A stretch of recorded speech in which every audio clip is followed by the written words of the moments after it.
Vous asseoir dans sa présence au nom de Jésus. Amen. Donc on va aller doucement. Si je crie pas, si je crie, bon, en tout cas, Dieu va faire. Amen. Alléluia.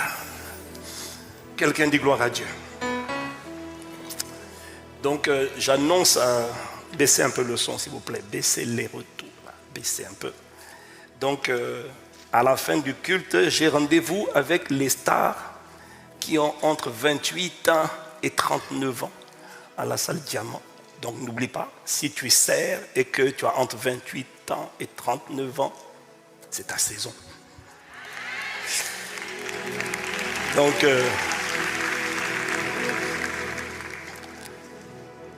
quelqu'un dit gloire à Dieu.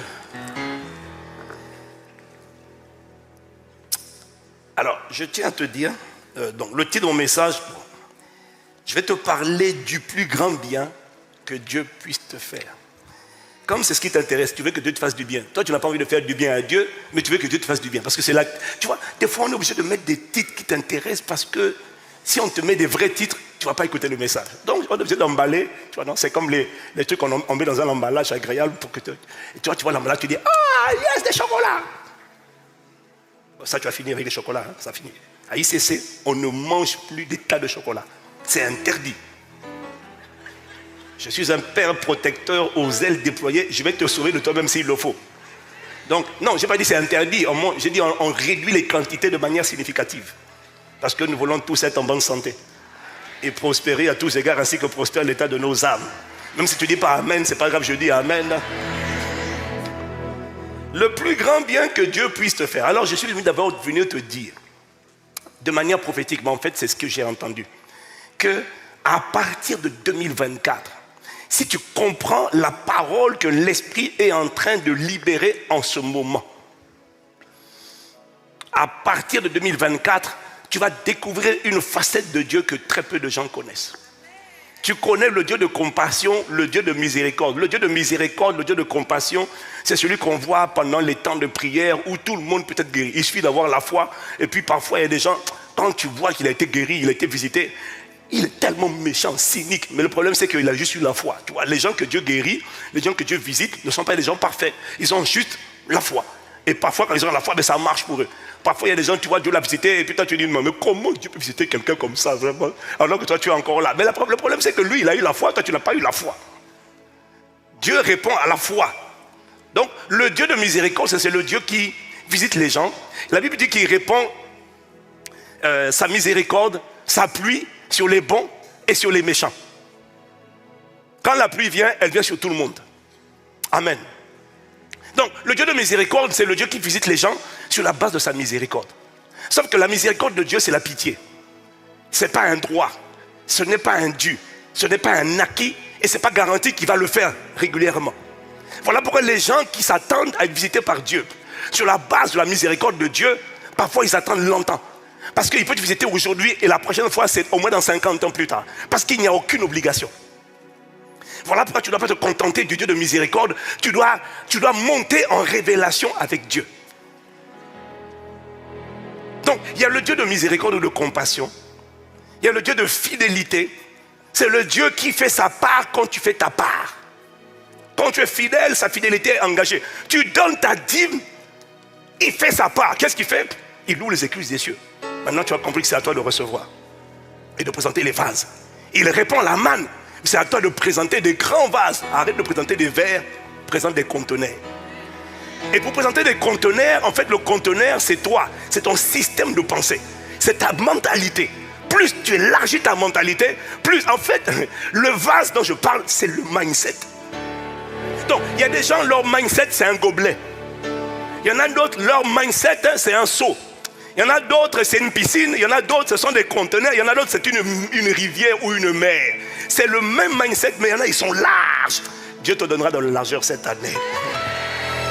Il va élargir. Parce que plus tu es large, plus ça sort. Plus tu es large, plus tu rentres, tu expérimentes l'abondance. Dieu ne peut rien faire pour toi au-delà de ton système de pensée. Voilà pourquoi il construit toujours par la parole. Parce que la parole vient construire le système de pensée. Hier, quand tu as vu la première mi-temps du match Tu as vu des gens qui sont des professionnels. Ben, je sais, il y en a qui n'ont rien compris, ils ne savent pas de quoi je parle. On parle de la canne, mon gars.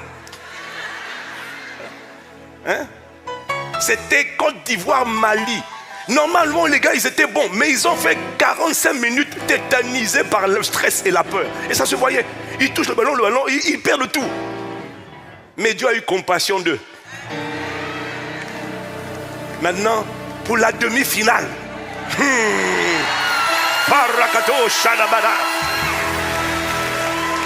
Dieu va descendre dans la canne cette année. Non. Il est déjà descendu dans la canne cette année. Mais je vais vous dire où va l'esprit pour la demi-finale. Mais je ne dirai rien.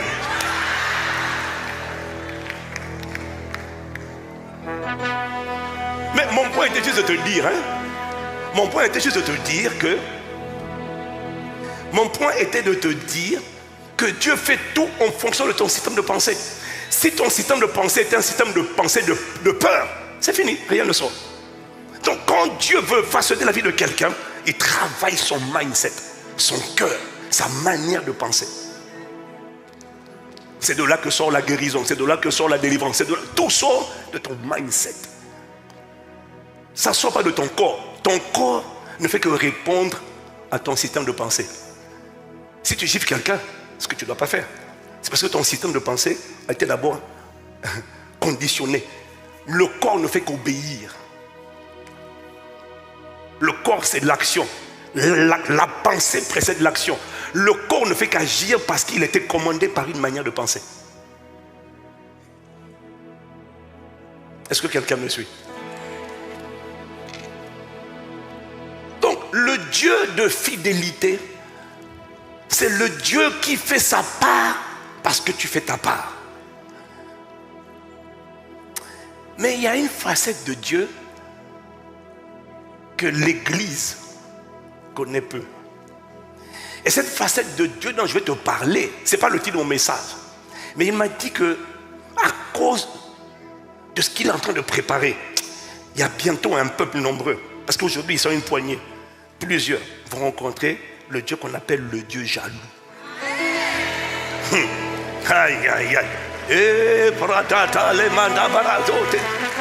Le Dieu jaloux. La première mention du Dieu jaloux se trouve dans Exode chapitre 20 au verset 5, lorsqu'il dit tu n'auras pas d'autre Dieu devant ma face. Tu ne te feras point de représentation des choses qui sont en haut sur le ciel, sur la terre, et plus bas que terre, sous la terre. Tu ne te prosterneras pas devant elles et tu ne les adoreras pas. Tu ne les serviras pas.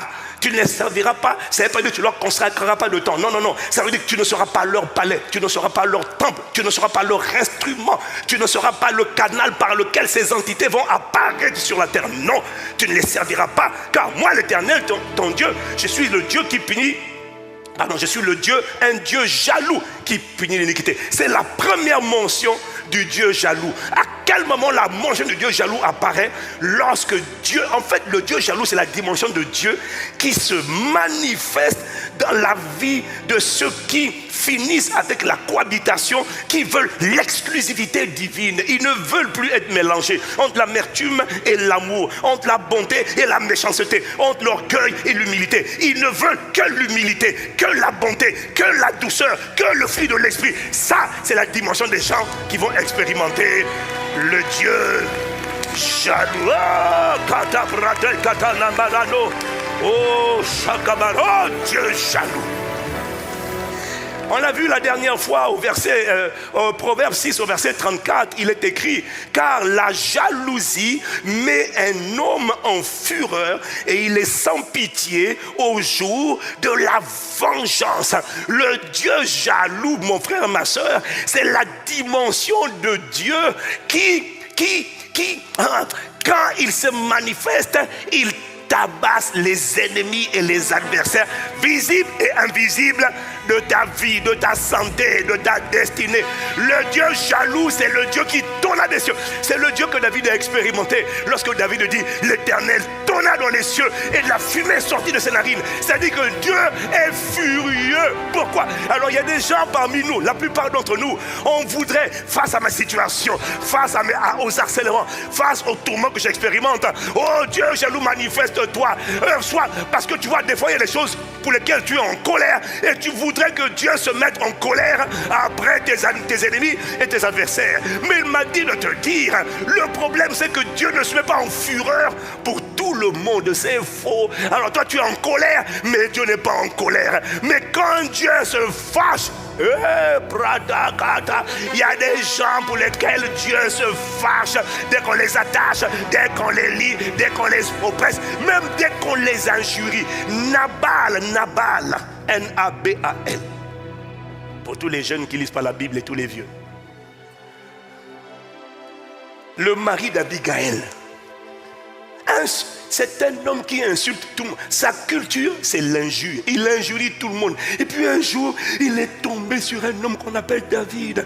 Oh, il n'était pas parfait, mais il voulait Dieu. Il désirait Dieu. Il respirait pour Dieu. Il transpirait Dieu. Et puis Nabal a commis l'erreur, comme il injurie tout le monde. Et puis un jour, son injure s'est déplacée sur un homme qu'on appelle David. Un homme qui lui a fait du bien. Et sa réponse, c'était le mépris, l'injure, l'indifférence.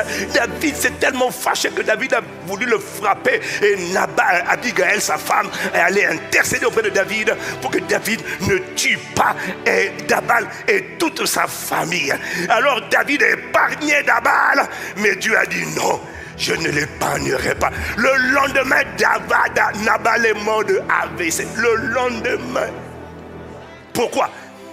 David a dit, je retiens ma colère. Dieu a dit, pas moi, je vais me mettre en colère. Il y a une dimension de Dieu qu'on appelle le Dieu jaloux. Aïe, aïe, aïe, aïe, aïe, aïe. Le Dieu jaloux est le Dieu qui se manifeste, qui manifeste sa fureur et il vient, il tabasse, il punit, mais il ne fait pas ça envers tout le monde. Il fait ça envers certains types de personnes qui ne le désirent que lui, qui ne veulent que lui. Il ne fait pas ça pour tout le monde. Il fait ça pour les gens qui crient pour être tout entier à lui. Je ne veux pas la publicité, je ne veux pas la débauche, je veux toi, mais je suis en péché. S'il te plaît, je veux juste t'exprimer, manifester ta sainteté. Et là, tu vas entendre, à force de crier, de gémir, un jour, la voix du sang va retentir pour dire, mais quoi, toi là, esprit impur, maladie, hôtel familial, hôtel de limitation, mais tu n'entends pas, mais tu ne vois pas que c'est moi qui le veux, mais tu fais quoi là? Et il va partir, il m'était donné par les ancêtres. Oh, mais là, avant d'agir, d'abord, Dieu commence, la fumée commence à sortir.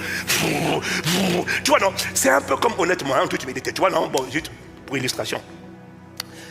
Si quelqu'un tape ton enfant, tu viens, tu sépares. Hein? Si quelqu'un tape ta femme, enfin, peut-être pas toi, quelqu'un tape ma femme. Si c'est mon enfant, je vais séparer.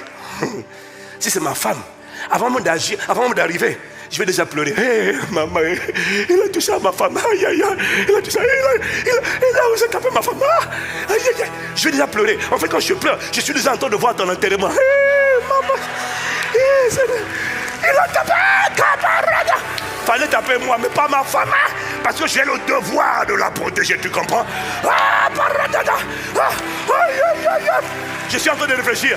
Qu'est-ce que je vais dire? Qu'est-ce que je vais faire? Quel kata je vais sortir? Chopra, amakato, prana, oh, kabarane, shadaba. Et je ne pose pas de questions. Si tu l'as tapé, je vais, même si je n'ai pas appris les arts martiaux aussi, j'ai oublié. Ce jour, la force va sortir, tout va ressortir. Les katas que je vois dans les films de Kung Fu vont sortir par le Saint-Esprit pour te casser, te démolir, t'écraser la tête et t'enterrer vivant au séjour des morts. C'est le seul cas où il y a même des expressions que je n'ai même pas utilisées qui vont sortir. J'ai dit, il ne fallait pas faire ça.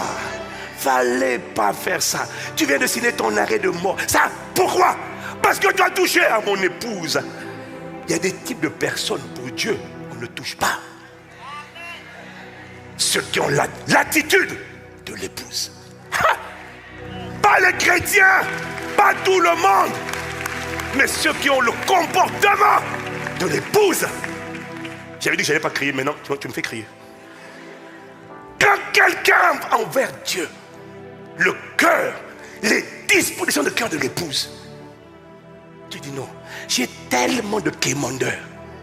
Elle, lui, c'est un véritable, ça c'est un cœur de véritable adorateur. C'est moi qu'il veut, Gabriel, Michael, c'est moi qu'il veut. Mais quelle est cette prison? Mais pourquoi tu veux l'enfermer? Tu ne comprends pas. Alors au début Dieu parle doucement. Tu ne comprends pas. Mais quand tu persistes, tu dis Et toi, les justes, les adorateurs continuent de crier non, je ne veux que toi. Je suis en train de te donner le secret d'Ivan Castano. Il y a des gens qu'il ne faut pas combattre. Il y a des gens qu'il ne faut pas combattre. Je te supplie par les compassions de Christ. Il y a des sorciers qui sont passés avant toi. Toi, le nouveau sorcier. Il y a des sorciers plus puissants que toi qui ont essayé. Ils ont essayé avant toi. Mais il y a des gens, pendant qu'ils dorment, parce qu'ils aiment Dieu, ils désirent Dieu, ils ne veulent que Dieu. Toi, tu viens la nuit. Je vais l'étrangler. Une main t'arrête, elle te casse. Et brusquement ta main, on ne la trouve plus. Du coup, tu te lèves. Mais le gars qui sortait de son corps, fallait rester dans ton corps. Fallait pas venir chez moi sous la forme d'un voyage astral. Parce que tu vas t'arrêter et puis expirer la nuit même au nom de Jésus. Il y a des gens qu'on ne touche pas. Il y a des gens qu'on ne combat pas. Il y a des gens qui se mettent à côté. Pourquoi? Tu les touches. Le Dieu qui va se lever, ce n'est pas le Dieu de pitié, non. Parce que là, il n'a pas pitié. C'est le Dieu de fureur. C'est le Dieu qui tourna des cieux. C'est le Dieu qui fait retentir, entendre sa voix.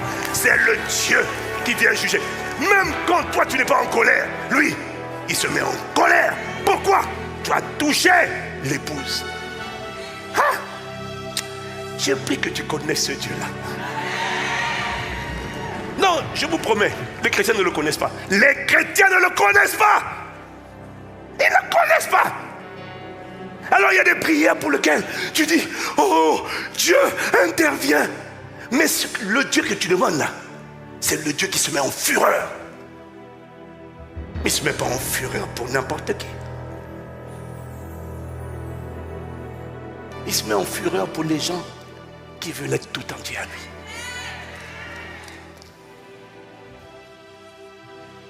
Ce ne sont pas des gens. Il se met en fureur. Écoute-moi. Pas pour des gens qui veulent sa puissance, non. Pas pour des gens qui veulent sa présence. Non, c'est plus que ça. Il se met en fureur pour les gens qui le veulent lui. Pas sa puissance, pas sa présence, mais lui. Je vais te dire, ceux qui veulent Abraham a marché avec sa présence. Élie a marché avec sa puissance. Mais ni Abraham ni Élie ne l'ont expérimenté lui. Marcher avec sa présence, c'est quand il t'accompagne. Marcher avec sa puissance, c'est quand il agit à travers toi. Mais je ne te parle pas de ça. Le Dieu jaloux, ce n'est pas pour ça. Le Dieu jaloux, c'est le Dieu qui se révèle dans la vie des gens qui ne veulent plus de cohabitation. Regarde. Cette semaine, je parle avec une de mes filles et je lui explique qu'il y a une sœur qui s'est plainte de comment elle a traité. Elle dit que, donc ça je parle avec une de mes filles. Donc j'explique à ma fille que la manière dont elle s'est comportée, ça a blessé la jeune fille. Et ma fille dont je te parle, elle prie tout le temps. Oh Saint-Esprit, Saint-Esprit, Saint-Esprit, je veux ta présence, je veux ta puissance, je veux ta présence, je veux ta puissance.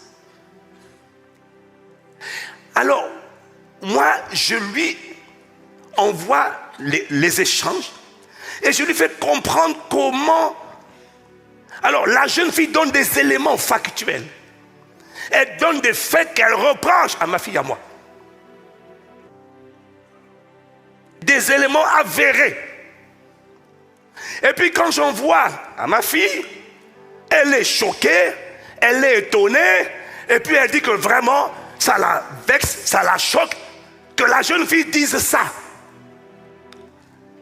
Et puis moi je lui demande, est-ce que dans ce qu'elle dit, elle dit, elle a déformé beaucoup de choses. Je dis, ok, mais est-ce que dans ce qu'elle dit, il y a des éléments quand même factuels? Est-ce que si c'était à refaire, parce qu'au début, elle a protesté, elle a contesté, et je lui ai dit, mais est-ce qu'il y a des éléments qu'elle mentionne qui sont factuels? Elle dit, oui, mais il y a des choses aussi qu'elle a déformées. J'ai dit, mais est-ce que si c'était à refaire, est-ce que tu la traiterais de la même manière avec la compréhension que tu as? Parce que parfois on était dur, on pensait que c'était la bonne école, il fallait être dur, sévère, rigoureux. Mais est-ce que maintenant que tu comprends les forteresses, est-ce que tu comprends qu'il y a des gens pour lesquels ce n'est pas la peine de les casser quand la vie les a déjà cassés?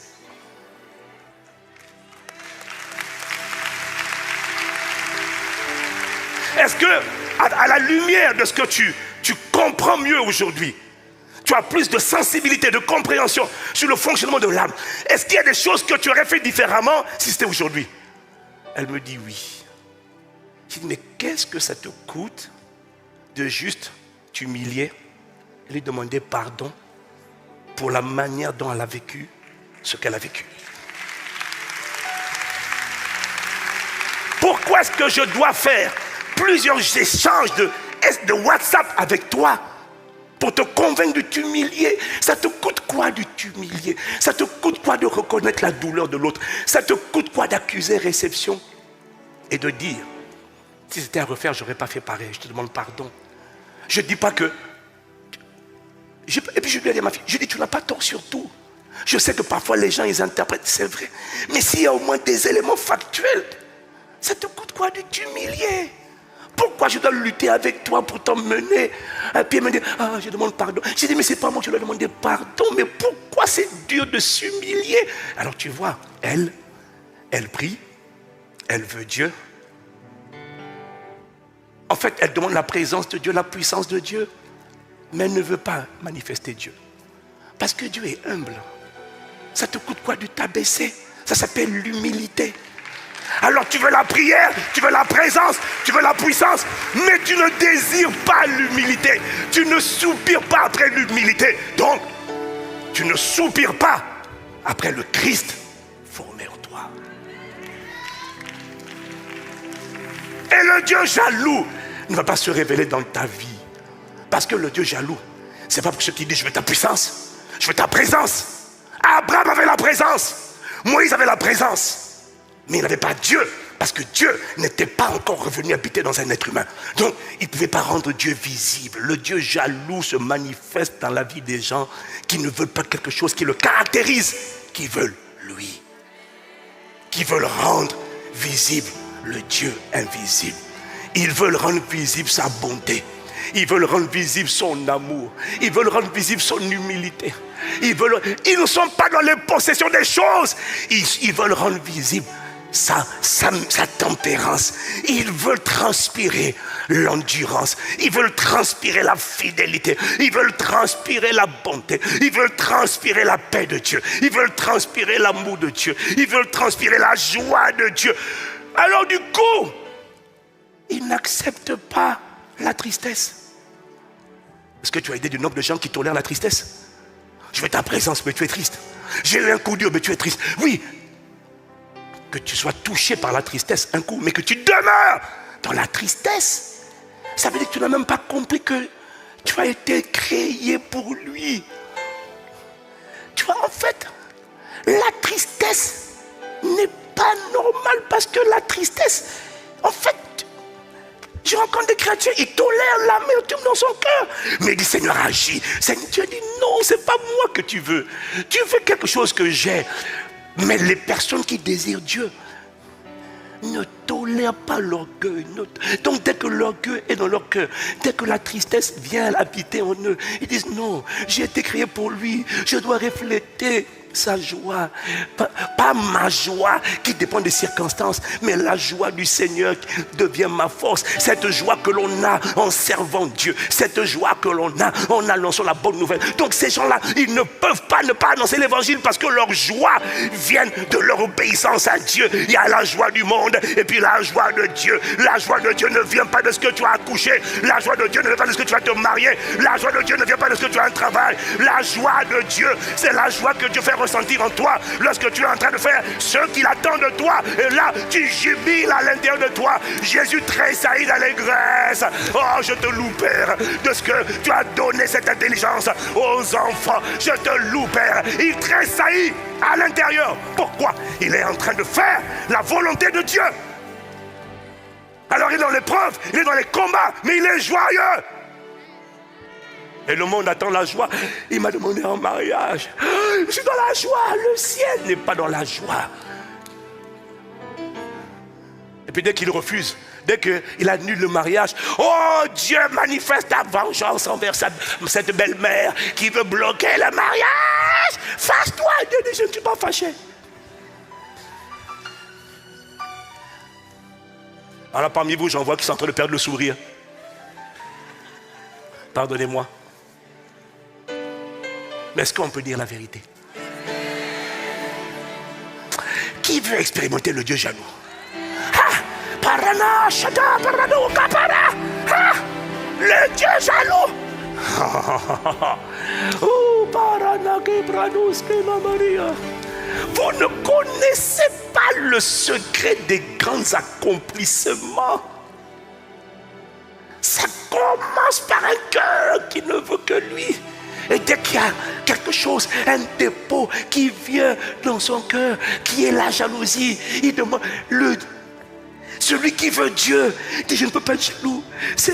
Je ne peux pas être jaloux de mon frère, de ma soeur. Il est écrit, réjouissez-vous avec ceux qui se réjouissent. Et alors, la personne qui veut Dieu, qui veut le Christ formé en elle, va, dès qu'elle a la jalousie dans le cœur, ou dès qu'elle a critiqué, elle se sent mal. Seigneur, j'ai toléré une pensée qui n'est pas toi. Je te demande pardon pour cette pensée. C'est une abomination. Ce n'est pas toi qui es en train de t'exprimer à travers moi. Aie pitié de moi. Ça, c'est quand tu as le cœur de l'épouse. Parce que tu as compris que tu as été créé par lui, en lui et pour lui. Pour le révéler. Pour le manifester. Et quand tu veux, pas la puissance, pas la présence, mais tu veux Dieu.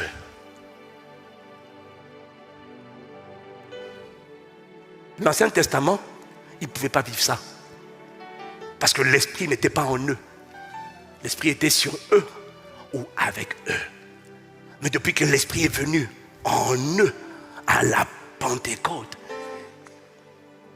il est désormais possible, pas seulement d'avoir sa présence, pas seulement d'avoir sa puissance, mais de le manifester lui. Et lorsque le Dieu invisible devient visible à travers un être humain, c'est ça qu'on appelle Christ. Christ révélé, Christ formé. En fait, le plus grand bien que Dieu puisse te faire, c'est de construire le Christ en toi. Tu n'as aucune idée de ce que je suis en train de dire, de la puissance de ce que je suis en train de te dire. Ton plus grand besoin, je n'ai pas dit ton plus grand désir, parce que ton désir c'est autre chose. Travail, mariage, percée, élévation, bénédiction. Moi je te dis que pour toutes ces choses que tu veux là, ton besoin c'est Christ. C'est-à-dire, c'est rendre Dieu visible. Oh, Shalalea parade, kato brana chate, oh prakato séparade. Le Dieu jaloux se manifeste, mais tu n'as pas aidé puissamment dans la vie des gens qui le veulent. Et du coup, quand tu le combats dans la vie des gens qui ont son cœur, ses émotions, ses sentiments, son caractère en eux. Ils n'ont pas atteint la perfection. Mais dès qu'il y a des émotions, des désirs qui ne sont pas de lui, la dimension des vrais adorateurs l'épouse. Ils font la guerre à toute disposition de cœur qui n'est pas Dieu à l'intérieur d'eux. Ces gens-là, ne les touche pas. Si tu ne me crois pas, demande aux dominations de la France. Elles ont dû laisser créer un corridor. La mer Rouge s'est divisée pour enfanter la cité. Ce n'est pas l'intelligence, ce n'est pas la compétence, ce n'est pas juste le jeûne et la prière. Non, à l'origine, il y a des cœurs qui ont été trouvés tout entiers. Des cœurs avec qui Dieu avait une alliance. Mais les gens ne savent pas. Toi, tu ne sais pas. Il y a des gens. Il a une alliance avec Dieu. Il est escorté par des prophéties. Parce que Dieu lui a dit en 2006, j'ai trouvé un homme selon mon cœur. Tu te rappelles? Oui. Juste après que ma femme ait fait cette fausse couche de jumeaux, elle est partie aux toilettes à 3 mois, la veille de la conférence des femmes. Elle courait, il fallait préparer la conférence. Et puis elle arrive aux toilettes. 2 choses sortent. Elle venait de perdre des jumeaux. Et puis on a pleuré, on va à l'hôpital. On est en train d'emmener ma femme en chirurgie. Je suis là dans ma voiture et puis cette voix vient me dire, tu vois, tu sers Dieu. Regarde, si Dieu existe, si Dieu est bon, pourquoi ça t'arrive? Pourquoi ça t'arrive? Pourquoi ça t'arrive? Pourquoi ça? Pourquoi ça? Si Dieu existe, si Dieu est miséricordieux, regarde, tu sers Dieu, regarde comment ce qui est en train de t'arriver. J'ai dit, je n'ai même pas le temps pour toi. J'ai commencé j'ai juste adoré. Et j'adorais, oui je pleurais mais j'adorais. Oui je pleurais mais j'adorais. Oui je pleurais mais j'adorais. Oui je pleurais mais j'adorais. Je pleurais mais j'adorais. On n'est pas obligé de pleurer comme un désespéré. Emmenez-moi avec eux. C'est quoi ça? C'est quoi ça? Il est dans la barque de ma vie, oui. C'est bien de dire, je bénirai l'Éternel en tout temps, je chanterai sa louange. Arrête ça. Est-ce que tu le fais? J'ai pleuré, j'ai adoré. J'ai fini un grand paquet de Kleenex. Je me mouche, je chante. J'ai dit, à qui irai-je? Moi, questionner ta fidélité, qui est fou? Quel que soit ce qui m'arrive, tu es sur le trône de l'univers, tu n'as pas déménagé. Quel que soit ce qui m'arrive, tu es bon. Tu es bon et ton amour durage. Allez, tu es bon en tout temps. Une voix me dit, non, il n'est pas bon, regarde ce qui t'arrive. J'ai dit, je ne peux pas le conjuguer en fonction de ce qui m'arrive. Je le conjugue en fonction de ce qu'il est. Et il a manifesté sa bonté en donnant Jésus pour moi à la croix. Tu veux que je le maudisse? Tu perds ton temps. Je ne le maudirai jamais. Qui me séparera de l'amour de Dieu? Il n'y a rien qui va m'empêcher d'aimer Dieu. J'ai prêté allégeance à l'agneau de Dieu. Raka Masha Ibrada.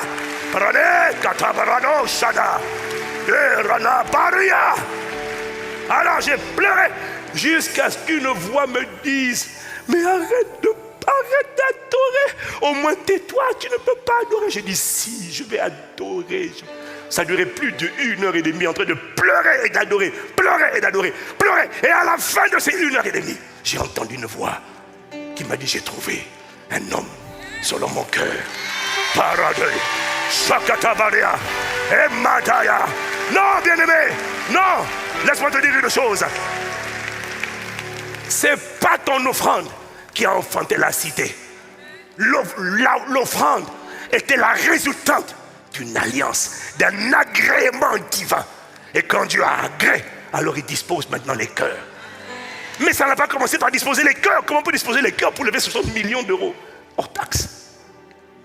C'est impossible. Il y a eu un verdict. Il y a un cœur qui le désirait. 2006. Et puis j'ai vu cette grâce augmenter. Il y a des gens qu'on ne combat pas. Il y a les dominations. C'est pas nous. Une voix a retenti dans l'invisible. Lâchez-les. Ils traversent. Et nous sommes là. Parce qu'il y a eu une traversée. Pour manifester les desseins de Dieu. Ce n'est pas une question de j'ai la foi. Non, mon frère. Il te faut beaucoup plus que la foi. Parce que ce que je suis en train de te décrire, c'est plus que la foi. Il faut que le Dieu jaloux ait décidé de se lever. Il y a eu tellement de coups bas, tellement de complots, de conspirations, de sabotages, il y a eu tellement de calomnies, tellement d'appels à la mairie, à tel endroit, tout le monde, les gens appellent pour dire attention, attention, ne les laissez pas. Une voix dit, il passe. Oh bien-aimé, si tu es reconnaissant à Dieu, alors acclame-le, alors acclame-le, alors acclame-le. Oh, pratete para, ishabarane.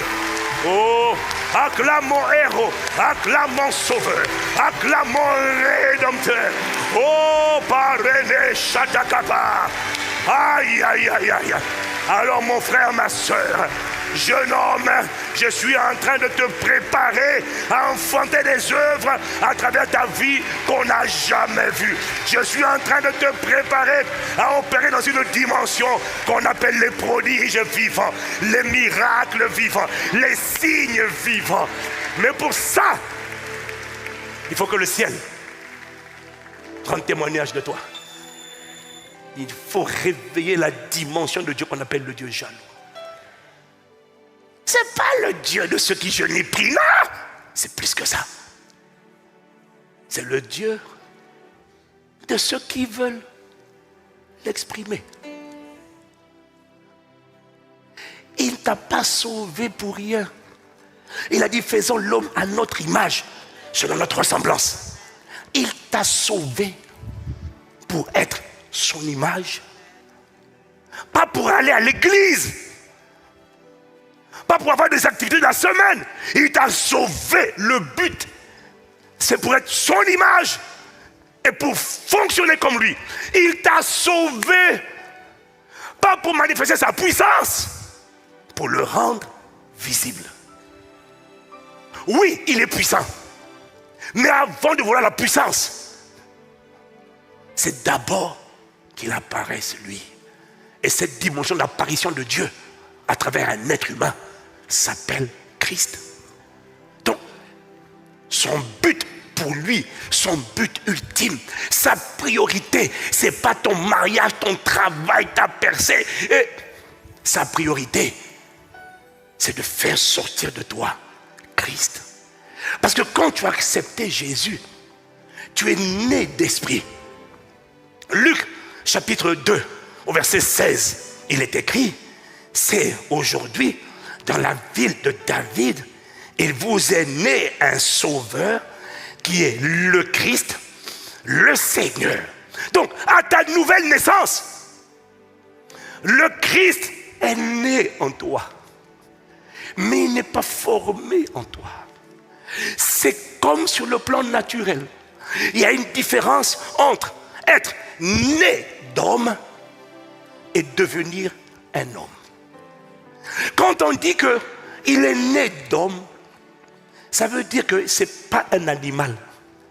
Il appartient à la race des êtres humains. Mais être né, il y a une nuance entre être né homme. Ça veut dire que tu es né, mais tu es un bébé.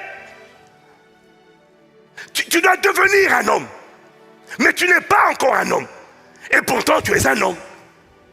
Tu es né homme, mais tu n'es pas devenu. Tu es né, tu es bébé. Mais tu ne dois pas rester bébé. Et on connaît les bébés. Les bébés sont égoïstes. Les bébés sont irresponsables. Les bébés sont immatures. Les bébés gardent leurs jouets. Ils sont capables de se battre pour leurs jouets. Les bébés pleurnichent. C'est leur langage. Dès qu'il y a une contrariété, il y a une épreuve, un défi, un combat, une adversité. Bébé, la panique. Les bébés, ils ont peur n'importe comment. c'est ça, bébé. Ils ont une nature égoïste. Et puis ils ont une nature vantard. Tu as déjà vu un bébé avec des jouets. Dès que tu arrives, il te montre ses jouets. Le peu que toi, quand tu montes là, regarde ma voiture. Regarde. Tu es bébé. Tu as besoin de montrer aux gens pour avoir l'approbation. Tu es bébé. On comprend. Ce n'est pas un péché. C'est un état.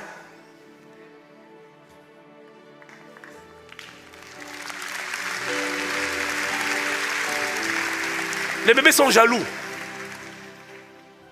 Les bébés sont jaloux. Quand ils ont un jouet et qu'ils voient qu'il y a quelqu'un, il y a un autre bébé qui a un jouet plus récent que le leur, ils jettent le leur et puis ils veulent le sien. Ils sont remplis de convoitise. Bébé.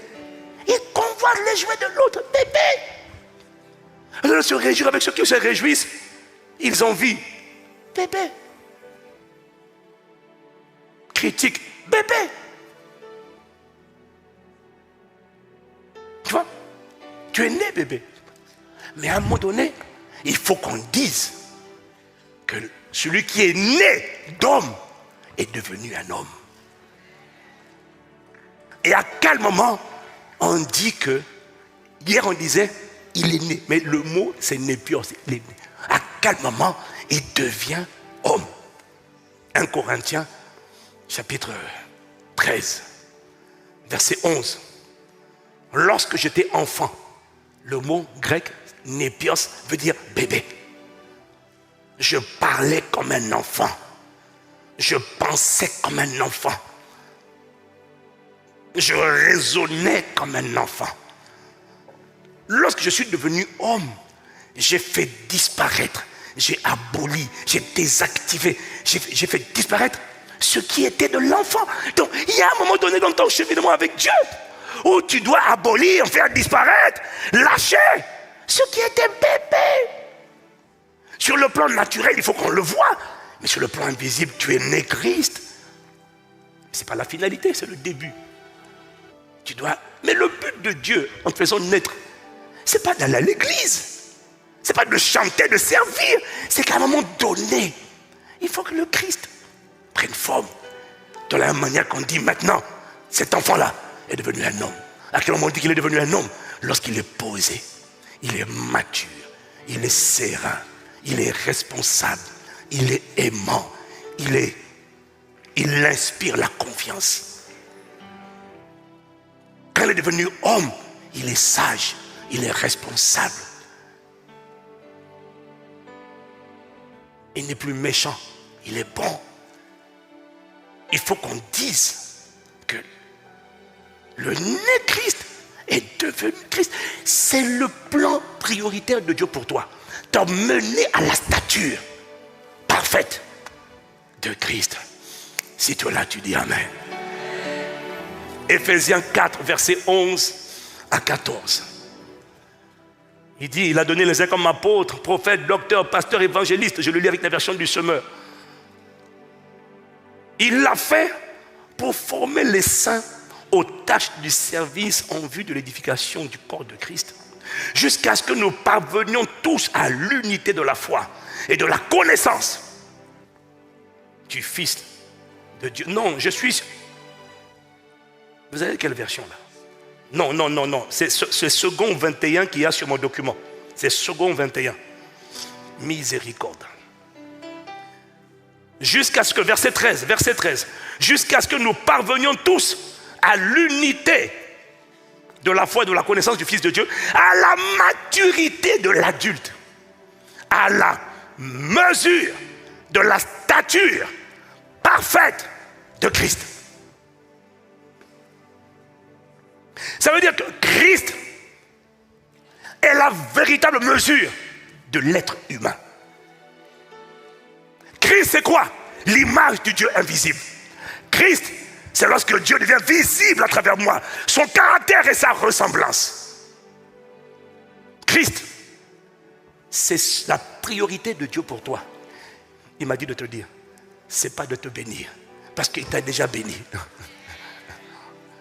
La priorité de Dieu pour toi, c'est de t'emmener à ce que Christ apparaisse à travers toi.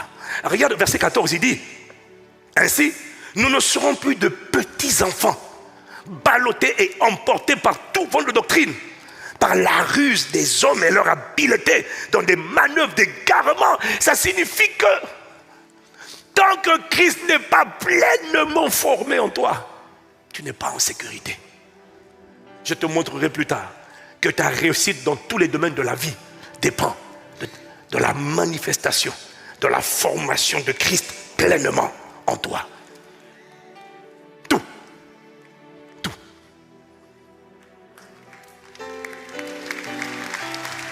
Il y a des choses que tu demandes à Dieu. Et que quand tu demandes à Dieu, lui te demande. Mais laisse-moi être formé. Laisse-moi te construire pour t'emmener à ma stature. Pour t'emmener à ma dimension. Il y a des choses que tu demandes, mais le problème c'est que ça ne marche pas. Parce que ce n'est pas une question de prière. C'est une question de manifestation. C'est une question de dimensionnement. De formation. D'assise de Christ en toi. Il y a une dimension d'intelligence. Il y a une dimension d'humilité. Il y a une dimension d'amour de Dieu. Il y a une dimension de consécration à Dieu. Toi, tu veux la puissance. Le problème, c'est qu'il y a une dimension de Christ. Ok, la puissance, l'onction, se reçoit de deux manières. J'en connais deux. Il y en a peut-être plus, mais j'en connais deux. Il y a la consécration et puis il y a les associations. Tu peux me fréquenter et puis devenir oint. Le problème, c'est que ce n'est pas ton onction, c'est la mienne. Si tu te déconnectes, ça va s'arrêter. Tant que tu es là, sous l'autorité, ça va s'exprimer.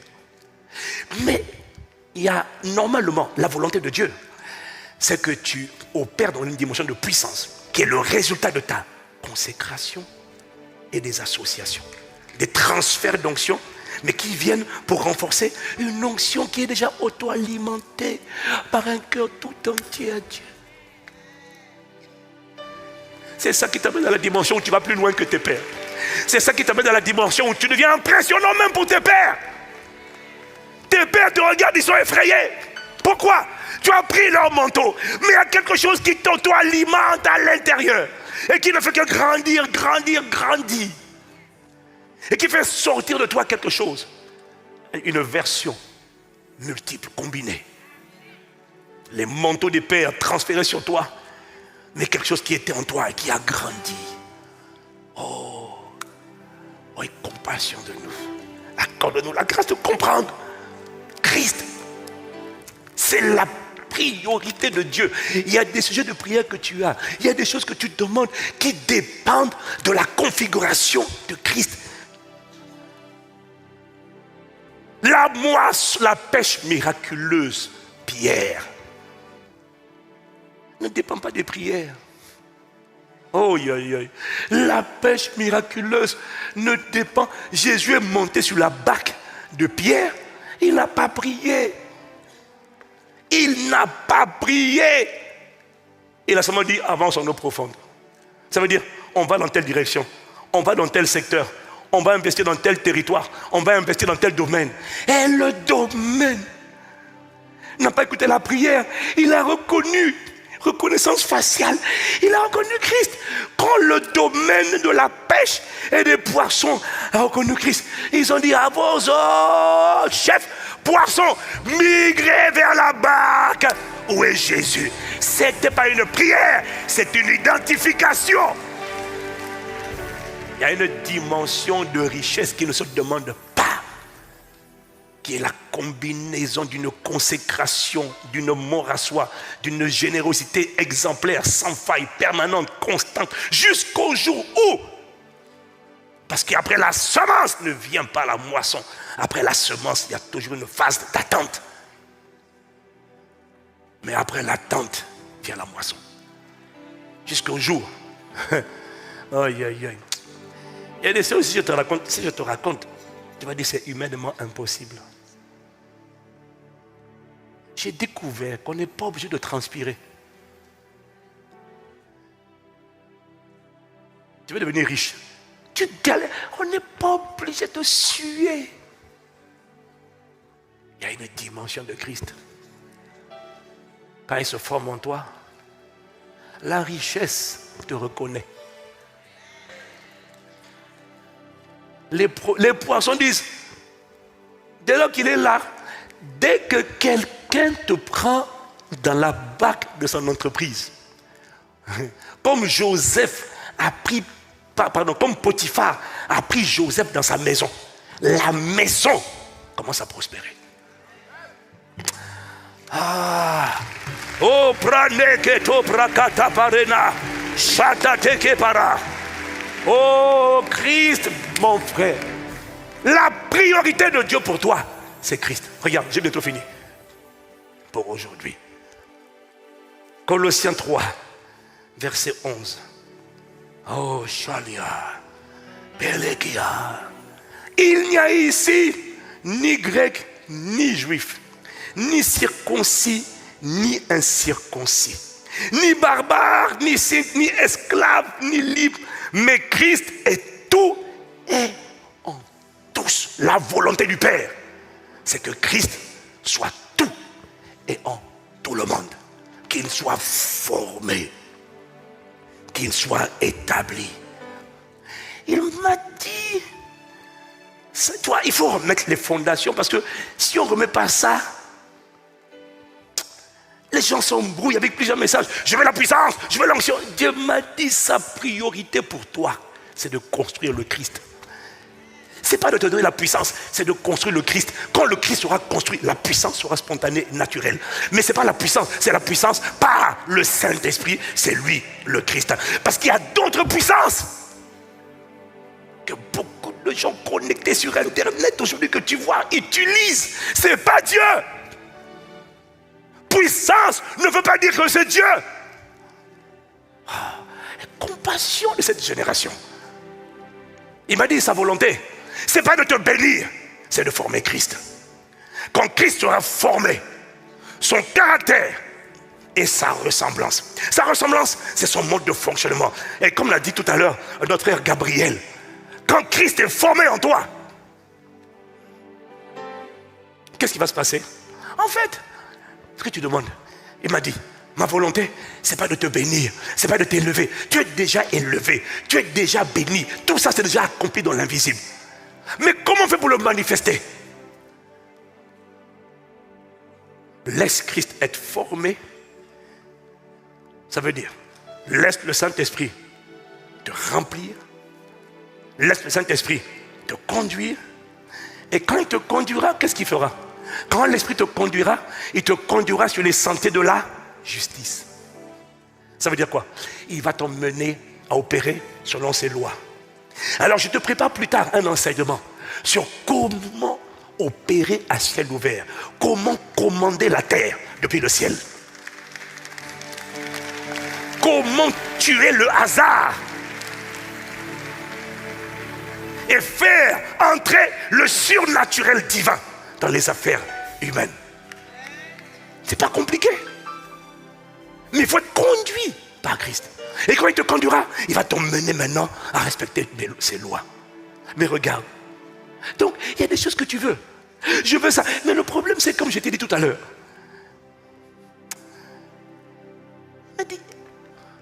Il y a des choses que tu demandes. Élévation, bénédiction, santé. Et qui dépendent de comment Christ te remplit. Tu veux la santé, mais tu as l'amertume, mon Dieu. Tu veux la santé, mais tu as le manque de pardon. Tu veux la santé, mais ta santé est bloquée par l'état de ton âme. Tu veux la richesse, mais tu as la paresse. Tu veux la richesse, mais tu es négligent. Tu veux la richesse, mais tu passes 4 heures à consulter les réseaux sociaux. Oh mon Dieu. Mon Dieu. Si tu as ICC, tu vas aller dans la dimension où tu vas sur les réseaux sociaux maximum 30 minutes pour voir ce qui se passe. Et le reste du temps, tu vas augmenter ta valeur, augmenter ta capacité. Attends. Augmenter ta valeur, augmenter ta capacité, de manière à aller sur les réseaux sociaux, pas pour voir être spectateur de tout ce qui se fait, mais pour toi aussi poster des choses qui vont impacter et tu te retires et tu laisses les autres devenir des spectateurs de ce que tu es en train de faire et de dire. Tu ne peux pas prendre 3 heures plus de la dîme de la journée.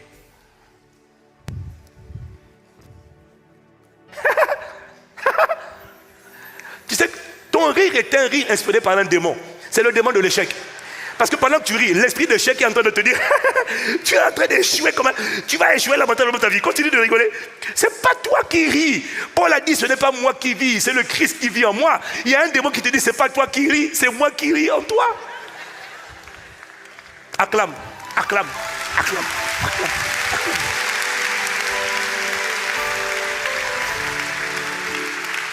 Ce n'est pas toi qui ris. Ça te fait rire, mais le démon est en train de rigoler. Tu es en train de passer ta vie. Tu aurais pu être en train de développer ton projet. Tu aurais pu être en train d'écrire ton invention. Tu aurais pu être en train de développer ta productivité, augmenter ta connaissance, augmenter ta valeur, augmenter sa connaissance. C'est augmenter sa valeur. Devenir excellent, consistant. De manière à ce que lorsque demain tu vas sur la place publique, quand tu parles, on dit mon Dieu, mais quelle sagesse, quelle connaissance, quelle intelligence, frère. Frère, oh Seigneur. Oh, dis-moi avec moi, miséricorde. Oh, kara, shala, pare, nakop, parede, tokabara, inamare, oh, ranabere. Il y a des choses qui vont se manifester dans ta vie au fur et à mesure que le Christ sera formé. Il m'a dit, c'est plus que ma puissance. C'est plus que ma présence. C'est moi que tu dois désirer. Dans moi, il y a ma puissance, il y a ma présence, il y a ma personne. Si tu décides de haïr la cohabitation et d'être assoiffé, désiré, désireux, désespéré pour qu'il soit formé en toi, il m'a dit, 2024, tu vas avoir une facette de moi que tu ne connaissais pas. J'avais besoin de cette facette-là, mais je ne pouvais pas l'exprimer parce que je me comporte envers toi en fonction de l'attitude que tu as envers moi. Je me comporte envers toi en fonction des dispositions de cœur que tu as envers moi. Si tu te comportes comme un épios,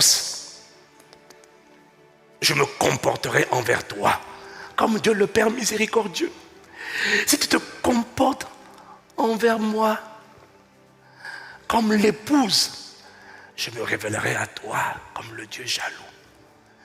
La manière dont je te visite et je combats tes combats dépend de la manière dont toi, tu m'observes et tu me veux, tu me reconnais. Quel comportement tu as vis-à-vis de moi. Engage la dimension de ceux qui veulent Christ, de ceux qui le désirent. Et ce qui n'avait jamais été vu. Qui aurait dit que Dieu aurait fait à travers Pasteur Yves et nous et nos épouses? Qui aurait dit que Dieu serait capable de faire des choses que tout le monde dit on n'a jamais vues? Qui aurait dit ça? Personne n'a prophétisé ça. Personne ne l'a vu venir. Mais Dieu l'avait en réserve pour ceux qui aiment Dieu. Aimer Dieu, ce n'est pas seulement la présence de Dieu, c'est sa personne, c'est son caractère, ce sont ses lois, ses principes. Bien-aimé, engage ça. 2024, tu vas voir une manifestation de Dieu qui va effrayer, étonner, qui va inspirer la terreur à toutes les personnes invisibles et visibles qui avaient osé se liguer contre toi. Au nom de Jésus. Saint-Esprit, oh, paradis, chanalé, j'ai besoin, oh, maladie, de